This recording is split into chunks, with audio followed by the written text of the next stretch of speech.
نحمده ونصلي على رسوله الكريم أما بعد فأعوذ بالله من الشيطان الرجيم بسم الله الرحمن الرحيم مما خطيئاتهم أغرقوا فأدخلوا نارا فلم يجدوا لهم من دون الله أنصارا وقال نوح رب لا تذر على الأرض من الكافرين ديارا إنك إن تذرهم يضلوا عبادك ولا يلدوا إلا فاجرا كفارا رب اغفر لي ولوالدي ولمن دخل بيتي مؤمنا وللمؤمنين والمؤمنات ولا تزد الظالمين إلا تبارا صدق الله العظيم۔ حضرت نوح علیہ السلام کا قصہ تفصیل کے ساتھ اس سورۃ مبارکہ کے اندر اللہ جل جلالہ نے بیان فرمایا۔ مما خطیئاتہم اغرقوا، کہ اپنے گناہوں کی وجہ سے وہ لوگ طوفان میں غرق کیے گئے۔ 950 سال کے بعد پھر نوح علیہ السلام نے دعا کی، ربی انی مغلوب فانتصر، کہ اے اللہ میں مغلوب ہو گیا ہوں، آپ میری مدد فرما۔ اللہ نے آسمان کو بھی برسنے کا حکم دیا اور زمین کو بھی اللہ نے پانی نکالنے کا حکم دیا، تو آسمان سے پانی برسا، زمین سے پانی نکلا، اور طوفان نوح کے اندر نوح علیہ السلام کے قوم کو اللہ نے غرق کر دیا۔ فَأُدْخِلُوا نَارًا، اور پھر وہ آگ میں داخل کیے گئے، اس لیے کہ مرنے کے بعد عالم برزخ کے اندر ثواب بھی ہے اور عذاب بھی ہے۔ اور اسی آیت کریمہ کے اندر برزخ یعنی قبر کے عذاب کا اللہ جل جلالہ نے ذکر فرمایا کہ پانی میں غرق کیے گئے اور پھر آگ کے عذاب کے اندر ان کو داخل کیا گیا۔ دوسرے مقام پر اللہ جل جلالہ کا ارشاد ہے کہ فرعونیوں پر صبح اور شام کو آگ پر پیش کیے جاتے ہیں اور قیامت کے دن مستقل طور پر آگ میں داخل کر دیے جائیں گے۔ فَلَمْ يَجِدُوا لَهُم مِّن دُونِ اللَّهِ أَنصَارًا، اور نہیں پایا انہوں نے اپنے لیے کوئی مددگار، یعنی وہ بت سبا یا عوس یا عوق نصر وغیرہ، کسی بت نے ان کی مدد نہیں کی۔ وقال نوح، اور نوح علیہ السلام نے اللہ جل جلالہ سے یہ دعا مانگی جب اللہ نے فرمایا انہ لن یؤمن من قومک الا من قد آمن، کہ اب جو لوگ ایمان لائے ہیں باقی لوگ ایمان نہیں لائیں گے۔ تو پھر نوح علیہ السلام نے اللہ سے دعا کی، ربی لا تذر علی الارض من الکافرین، اے اللہ مت چھوڑ زمین پر ایک بھی کافروں میں سے دیارہ بسنے والا، یعنی دعا کی کہ اللہ کافروں میں سے ایک کو بھی زندہ نہ چھوڑ، سب کو ہلاک اور برباد کر دے۔ داعی تھے اور اللہ سے دعا مانگی اور بالکل ظاہر کے خلاف اللہ سے دعا کی، لیکن اللہ جل جلالہ داعیوں کی دعاؤں کو ظاہر کے خلاف اللہ پاک قبول کرتا ہے۔ تو فرمایا کہ ایک کو بھی زندہ نہ چھوڑ۔ اللہ جل جلالہ نے نوح علیہ السلام کی دعا کو قبول فرمایا، انک ان تذرہم، اے اللہ اگر آپ ان کو چھوڑ دے گا، یضلوا عبادک، تو یہ آپ کے بندوں کو گمراہ کریں گے، ولا یلدوا، اور نہیں جنیں گے، الا کافرا الا فاجرا، مگر ایسی اولاد کہ جو اعمال کے اعتبار سے فاسق اور فاجر ہوں گے، کفارہ، اور دل کے اعتبار سے وہ کافر ہوں گے۔ یعنی یہ کافروں میں سے ایک کو بھی زندہ نہ چھوڑ، اس لیے کہ یہ باقی رکھنے کے قابل نہیں۔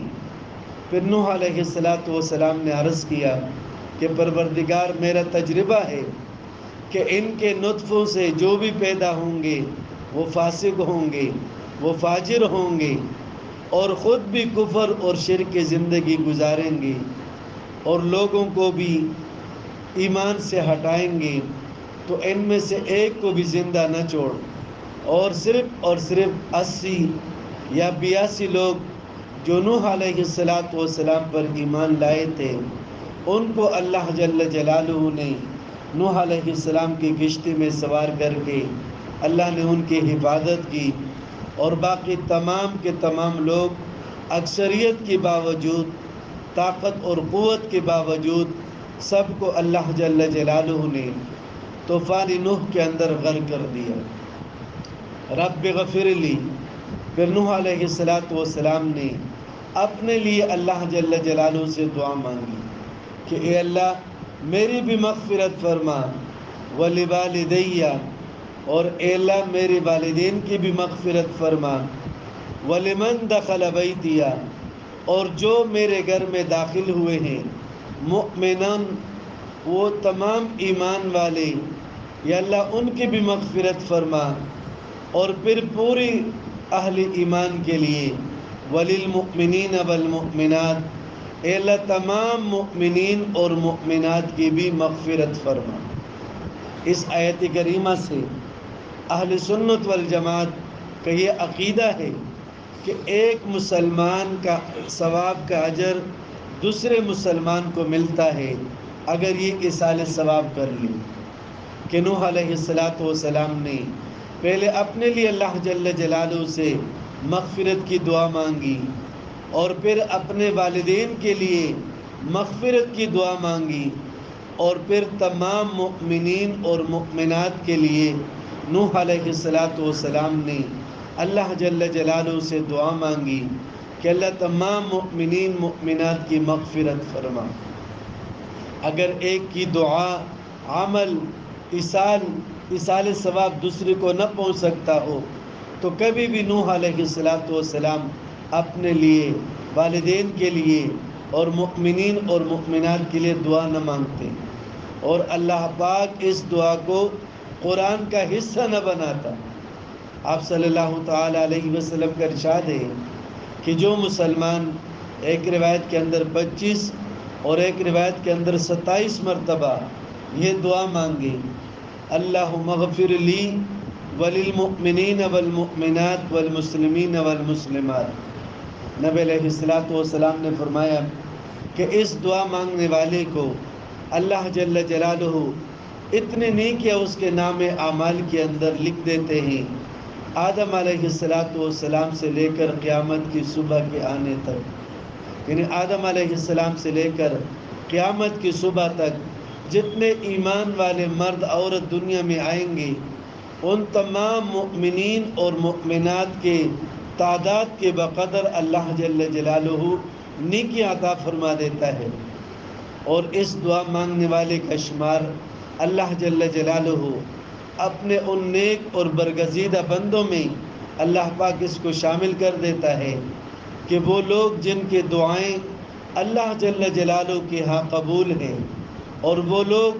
جن کے ایمان اور اعمال کی برکت سے اللہ جل جلالہ تمام مخلوق کو روزی دیتا ہے، یعنی اللہ جل جلالہ کے خاص بندے جو غوث، ابدال اور قطب کے درجے کے لوگ ہیں، اللہ جل جلالہ ان میں ان کو شامل فرما دیتا ہے، جو 27 مرتبہ تمام مؤمنین مؤمنات اور تمام مسلمان مرد اور عورتوں کے لیے اللہ جل جلالہ سے مغفرت کی دعائیں مانگیں۔ تو نوح علیہ السلام نے اپنے لیے، اپنے والدین کے لیے اور تمام مؤمنین اور مؤمنات کے لیے اللہ سے دعا کی کہ اللہ سب کی مغفرت اور بخشش فرما، وَلَا تَزِدِ الظَّالِمِينَ إِلَّا تَبَارًا، اور گناہگاروں کے لیے بد دعا کی کہ اللہ گناہگاروں کے کفر اور شرک اور ظلم کو بڑھا تاکہ لوگ ہلاک اور برباد ہو جائیں۔ آمين. الحمد لله رب العالمين والعاقبة للمتقين. اللهم لك الحمد كما أنت أهله فصل على محمد كما أنت أهله وافعل بنا ما أنت أهله فإنك أنت أهل التقوى وأهل المغفرة.